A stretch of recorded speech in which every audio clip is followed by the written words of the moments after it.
बहुत समय पहले की बात है। चंदनपुर गांव में जगन नाम का एक व्यक्ति अपनी पत्नी और बच्चों के साथ रहता था। उसके पिता एक मशहूर आदमी थे क्योंकि उनका एक ढाबा था, काका देशी तंदूरी चिकन। उनके जैसा चिकन तंदूर कोई बना ही नहीं पाता था। लोगों की भीड़ जमा रहती थी खाने के लिए। उन्हें चाहिए तो सिर्फ काका का चिकन तंदूर ही चाहिए था। काका के साथ उनका बेटा जगन भी हाथ बंटवाया करता था और अब उसे भी चिकन तंदूरी बनाना अच्छे तरीके से आ चुका था। लेकिन कहते हैं ना, जब किस्मत करवट लेती है तब सब कुछ अच्छा भी हो जाता है और बुरा भी। इस बार जगन के साथ बहुत बुरा हुआ। जगन के पिता एक बड़ी बीमारी में फंस गए थे। बहुत दवाइयों के बाद भी उनका बचना नामुमकिन था और कुछ दिन बाद आखिरकार वे इस दुनिया को छोड़कर चले ही गए। पिता के मरने के बाद जगन पर बहुत सारा कर्ज आ गया था, इसलिए उसने अपना ढाबा बेच दिया और ढाबा बेचने से कर्ज चुका दिया। फिर घर बार भी अच्छे से चलने लगा। लेकिन कहते हैं ना, घर पर बैठकर पैसा बढ़ता नहीं बल्कि काम करने से होता है। ठीक उसी तरह जगन के पास भी पैसों की तंगी होने लगी। अब उसके पास इतने पैसे नहीं थे कि वो फिर से ढाबा खोल सके, इसलिए उसने उसी ढाबे पर नौकरी करना शुरू कर दिया। जगन जब से ढाबे पर गया तब से लोगों की भीड़ बढ़ने लगी थी। लोगों को काका के तंदूरी चिकन का स्वाद अब जगन के हाथों में भी महसूस होने लगा था। लोग रोज आते, तंदूरी चिकन खाते और ढाबे की तारीफ करते। जगन भाई, एक बात बोलूं? कसम से आज काका की याद आ गई। वही स्वाद, वही मसाले, वही महक, मानो हम सबको सब कुछ मिल गया हो। ऐसा चिकन तंदूरी मैंने पहले कभी नहीं खाया, सिर्फ तुम्हारे पिताजी को छोड़कर। हमें लगता है तुम्हारे अंदर तुम्हारे पिताजी की आत्मा रहती है, नहीं तो उनके जैसा बढ़िया चिकन तंदूरी कोई बना ही नहीं सकता। अरे भैया, सब ऊपर वाले की लीला है। उन्होंने जैसा चाहा हम वैसे बन गए। और रही बात मसाले की, तो मुझे अपने बापूजी के सारे मसाले आते हैं। इसमें कितना क्या पड़ेगा मुझे सब पता है, इसलिए आज तुम्हें वही काका वाला स्वाद मिल रहा है। ऐसे ही लोग आते, जगन से थोड़ी बात करते, चिकन तंदूरी खाकर अपने घर चले जाते।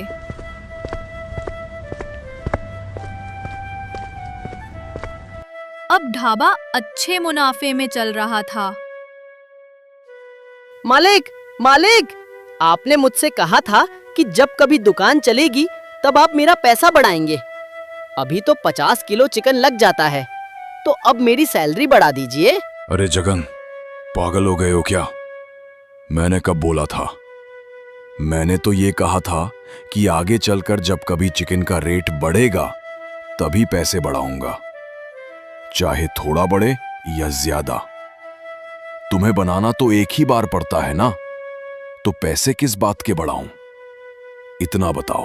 क्या मालिक, आपने ही तो बोला था कि अगले महीने तुम्हारी सैलरी 10,000 रुपए कर दूंगा, लेकिन अभी तक मेरी सैलरी सिर्फ 8,000 रुपए है। बोलिए, ऐसे कैसे चलेगा? अगर आप मेरी तनख्वाह नहीं बढ़ाएंगे तो मैं काम नहीं करूंगा, अपने घर चला जाऊंगा। अरे तो घर चला जाएगा तो चला जा, मेरा क्या नुकसान है? मुझे पैसे देने हैं, दूसरा आएगा। 2 दिन मेरा ढाबा नहीं चलेगा, पर तीसरे दिन तो चल ही पड़ेगा ना। अगर तुझे काम करना है तो ठीक है, नहीं तो जा, मुझे कोई दिक्कत नहीं। इतना सुनकर जगन घर वापस लौटने लगा। घर लौटते वक्त उसने सोचा, क्यों ना किसी दूसरे ढाबे पर बात कर लूं, और ये सोचकर वो दूसरे ढाबे पर गया। भैया, मैं काका ढाबे वाले का बेटा हूँ, मुझे काम की बहुत जरूरत है। क्या आप मुझे काम पर रख सकते हैं? मैंने सुना है कि आप अपने कारीगरों को अच्छा पैसा देते हैं। अगर मुझे 10,000 महीना दे दें तो मैं काम कर लूंगा। बोलिए, क्या आप मेरी बातों से सहमत हैं? हाँ, जरूर, क्यों नहीं। मैं आपकी बातों से सहमत हूँ, लेकिन मेरे पास एक कारीगर पहले से है, उसे मैं हटा नहीं सकता। और मेरे पास इतने पैसे भी नहीं हैं कि मैं 2 कारीगर रख सकूं। और हाँ, एक बात और कहना चाहता हूं। ये जो आप अपने बाप के ढाबे वाले का नाम लेकर प्रचार करते जा रहे हैं, वो दिन अब गए। अब आपको खुद अपने दम पर एक नया नाम खड़ा करना होगा। मेरी बात समझ गए या और समझाऊं? नहीं नहीं भाई साहब, मैं समझ गया। आप जो कह रहे हैं मैं बिल्कुल समझ रहा हूँ। एक दिन मैं खुद अपने दम पर अपना ढाबा खोलूंगा, आपसे वादा करता हूँ। बस वक्त मेरा साथ दे दे, मैं सब कुछ पहले जैसा कर दूंगा। इतना बोलकर जगन घर चला आता है।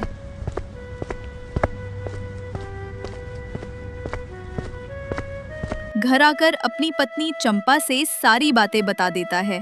फिर चंपा जगन से कहती है, अरे, जब इतने पैसों में गुजारा हो रहा था तो तुम पैसे क्यों बरवाना चाहते थे? और ऊपर से अपना काम भी छोड़ दिया। अब घर पर बैठकर कैसे गुजारा होगा? मेरी बात मानो, मालिक के पास जाओ और माफी मांगकर फिर से काम शुरू करो। नहीं नहीं चंपा, अब मैं किसी के यहाँ नौकरी नहीं करूंगा। मैं अब खुद का ढाबा खोलूंगा। चाहे मुझे उधारी लेकर दुकान खोलनी पड़े, मैं जरूर खोलूंगा। और हाँ, अब मैं अपनी एक नई पहचान बनाऊंगा। बड़े बड़े सपने देखने से घर नहीं चलता। वक्त ने साथ दिया तो सब कुछ सही रहेगा। अगर वक्त ने साथ नहीं दिया तो हम चाहकर भी कुछ नहीं कर सकते। इसलिए मेरी बात मानो, थावे पर फिर से काम करने चले जाओ। नहीं तो मैं खुद जाऊंगी, क्योंकि मुझे अपने बच्चों का पेट पालना है। चंपा की इतनी बात सुनकर जगन तुरंत फिर से ढाबे के मालिक से मिलने चला जाता है और वहां जाकर कहता है, मालिक, मुझे माफ कर दो। मैं अपने जोश में अपना होश खो बैठा था। आज के बाद मैं ऐसा कभी नहीं बोलूंगा। बस आप मुझे फिर से अपने काम पर रख लो। कोई बात नहीं, गलती इंसानों से ही होती है। कल सुबह से आना और रात को घर वापस जाना, क्योंकि अब तक मुझे काम करवाने की जरूरत थी, लेकिन अब तुझको काम करने की जरूरत है। इसलिए अब तुझे महीने के सिर्फ 5,000 मिलेंगे। पर मालिक, आप तो मुझे 8,000 रुपए देते थे, तो अचानक ऐसे कम क्यों कर दिए? काम करना है या नहीं करना, ज्यादा सवाल जवाब मत करो और अपने घर जाओ। इतने पैसों में काम करना है तो कल से आना, नहीं तो मत आना। समझ में आया? ढाबे वाले मालिक की इतनी बात सुनकर जगन कुछ नहीं बोलता और घर वापस आ जाता है।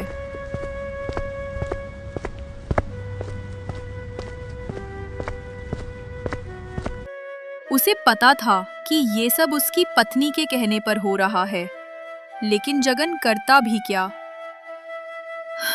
इतना सोचकर जगन सो जाता है। सुबह होते ही वह फिर ढाबे पर पहुंच जाता है। वहां मालिक उससे खूब काम करवाता है। चिकन तंदूरी बिक जाने के बाद भी मालिक उसे ढाबे पर ही खड़ा रखता है, बैठने तक को नहीं कहता। पहले जगन को शाम तक छुट्टी मिल जाती थी, लेकिन अब उसे रात को ही छुट्टी मिलती है। वह थक हार कर घर जाता है और जो भी पैसे कमाता है चंपा को दे देता है। चंपा कभी उसका हाल नहीं पूछती थी। उसे प्यार था तो बस पैसों से। जगन को ये बात बहुत बुरी लगती थी। वह बिना कुछ खाए पिए सो जाया करता था। ऐसे करते करते महीने बीत गए और जगन की तबीयत खराब होने लगी। एक दिन सुबह जब वह ढाबे की तरफ जा ही रहा था, तब तबीयत खराब होने के कारण वह जमीन पर गिर जाता है। जगन को गिरता देख बगल का जगदीश नाम का आदमी दौड़ कर आता है और उसे उठाता है। अरे भैया जगन, क्या हो गया? अचानक गिर क्यों पड़े? तबीयत ठीक नहीं है तो काम पर क्यों जा रहे हो? चलो घर चलो। नहीं नहीं जगदीश, मुझे काम पर जाना ही होगा। मैं ढाबे पर काम करके घर लौट आता हूँ, पर दिन ऐसे आ गए हैं कि बिना खाना खाए ही सो जाता हूँ। मुझे 3 दिन हो गए खाना नहीं खाए, इसी वजह से चक्कर आ रहे हैं। मेरी हालत बहुत खराब है। घर में इज्जत नहीं, ढाबे पर इज्जत नहीं। इस जमाने में तो सिर्फ पैसा ही सब कुछ है। नहीं जगन, तुम मेरे बचपन के दोस्त हो। मैं तुम्हें ऐसे नहीं छोड़ सकता। तुम मेरे साथ मेरे घर चलो, वहां थोड़ा आराम करो, फिर हम बैठकर बात करेंगे। मेरे पास कुछ पैसे हैं, थोड़ा बहुत। हम दोनों मिलकर कोई अपना काम शुरू करते हैं। तुम मुझे अपने काम पर रख लेना। जो भी मुनाफा होगा वो तुम्हारा, मुझे नहीं चाहिए। जगदीश की इतनी बात सुनकर जगन उसके घर चला जाता है। वहां पहुंचकर भरपेट खाना खाता है, थोड़ा आराम करता है और फिर दोनों बातें करने लगते हैं। सुनो जगदीश भाई, मेरे पास पैसे तो ज्यादा नहीं हैं, पर हुनर है। मैं अपने पिता की दुकान पर तंदूरी चिकन बनाया करता था और ढाबे पर भी वही बनाता हूँ। मुझे पूरा विश्वास है कि मेरा तंदूरी चिकन पूरे गांव को पसंद आएगा। अगर मैं एक ढाबा खोल लूं तो शायद सब कुछ ठीक हो जाए। हाँ, बिल्कुल क्यों नहीं जगन, तुम एक दिन बहुत बड़े आदमी बनोगे, मुझे यकीन है। लेकिन शुरुआत हम ढाबे से नहीं कर सकते, क्योंकि हमारे पास उतना पैसा नहीं है। इसलिए मेरी बात मानो, मेरे पास जो थोड़े पैसे हैं वो ले लो और एक ठेला खरीद लो। ठेले पर ही शुरुआत करो। अगर काम चल निकला तब ढाबा खोल लेना। हाँ, तुम बिल्कुल सही कहते हो। मैं भी सोच रहा हूँ कि देसी चिकन तंदूरी के नाम से एक ठेला चलाऊं। जब पैसे इकट्ठा हो जाएंगे तब अपना ढाबा खोल लूंगा और तुम मेरे साथ काम करना। जो भी मुनाफा होगा उसमें तुम्हारा हिस्सा जरूर रहेगा। इतनी बातें करने के बाद जगन जगदीश से पैसे लेकर अपने घर जाता है।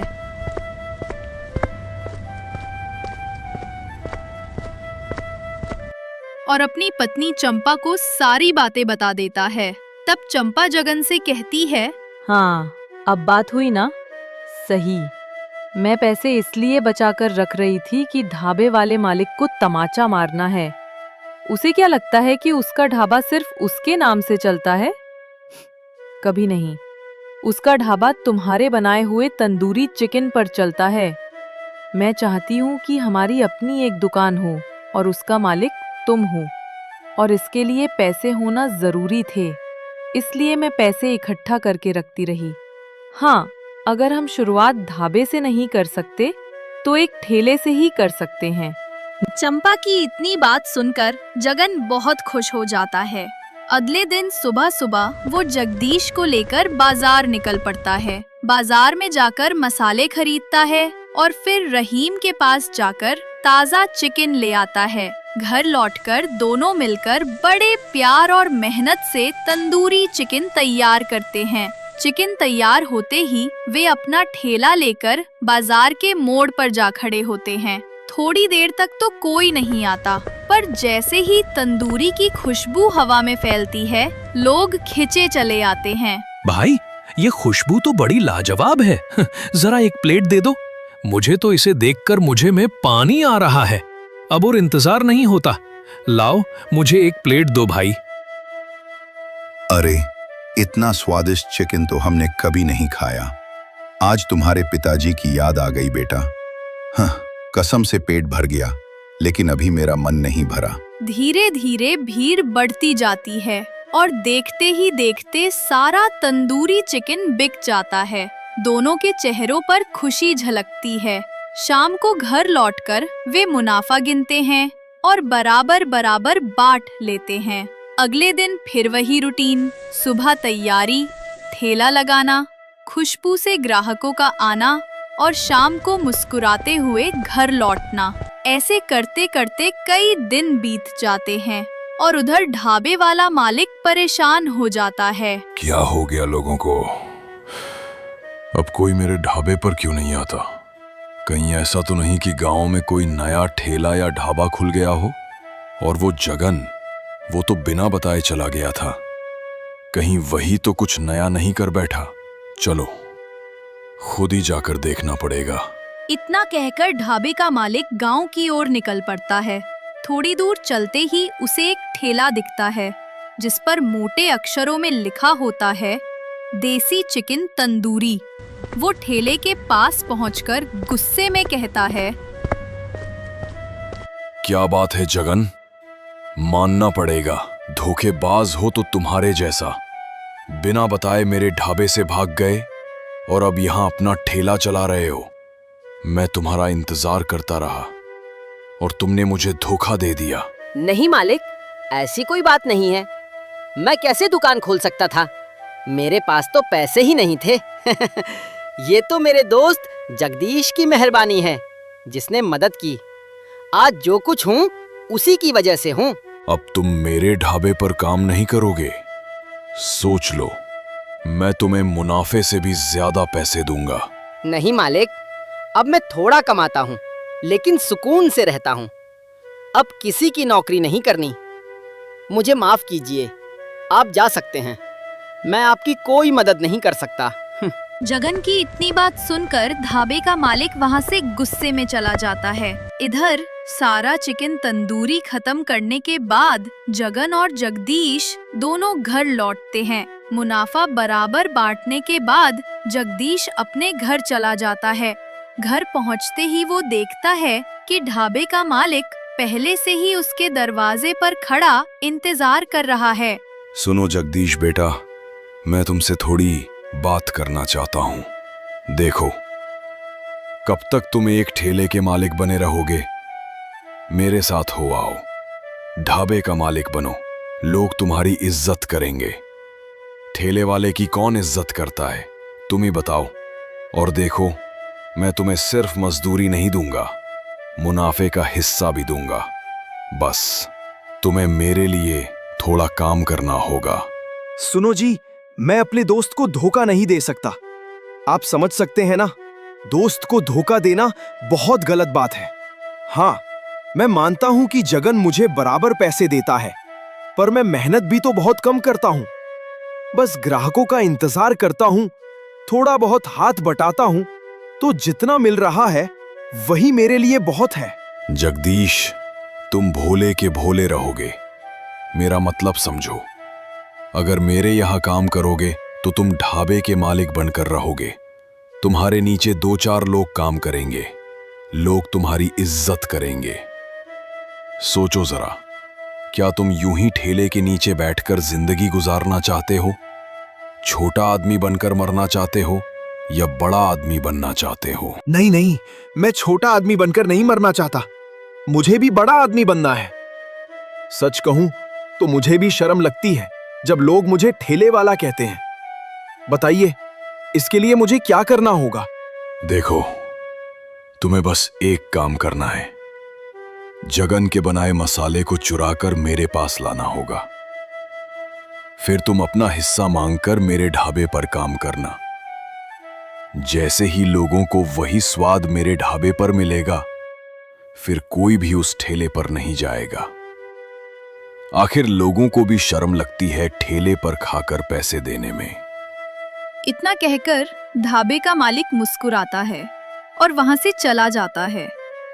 दूसरे दिन हमेशा की तरह जगन और जगदीश सुबह सुबह घर पर तंदूरी चिकन तैयार करते हैं और फिर गांव के बीचों बीच ठेला लगा देते हैं। जगन ठेले पर ग्राहकों से घिरा हुआ व्यस्त रहता है। उसी मौके का फायदा उठाकर जगदीश चुपके से जगन के मसाले को उठा लेता है और बहाना बनाकर वहां से चला जाता है और फिर वे सीधे ढाबे वाले मालिक के पास पहुंच जाता है और फिर जगदीश मसाला ढाबे वाले को दे देता है। ढाबे वाला उसी मसाले से चिकन तंदूरी बनाता है जिसकी खुशबू पूरे गांव में फैल जाती है। लोग एक एक करके फिर से उसी ढाबे पर आने लगते हैं। धीरे धीरे कई दिन बीत जाते हैं। उधर जगन की दुकान पर अब मुश्किल से 1-2 ग्राहक ही आते हैं। उसे खूब नुकसान होने लगता है। जब जगन को ये बात पता चलती है कि जगदीश ने ढाबे वाले से मिलकर उसका मसाला बेच दिया है, तो वो गुस्से में आकर जगदीश को उसका हिस्सा देकर साझेदारी खत्म कर देता है। कुछ दिन बाद ढाबे वाले का मसाला खत्म हो जाता है। अब उसके बनाए चिकन में पहले जैसी खुशबू नहीं रहती और लोग वापस जगन की दुकान पर आने लगते हैं। इस बार जगन समझ जाता है कि उसका मसाला ही उसकी असली पहचान है। धीरे धीरे उसकी दुकान फिर से चलने लगती है और उधर ढाबे वाले की हालत पहले जैसी हो जाती है। खाली दुकान और मक्खियां भिन भिनाती रहती हैं। कई महीनों बाद जगन इतना पैसा कमा लेता है कि एक बड़ा घर बनवाता है और अपना खुद का नया ढाबा खोलता है, जिसका नाम रखता है देशी चिकन तंदूरी ढाबा।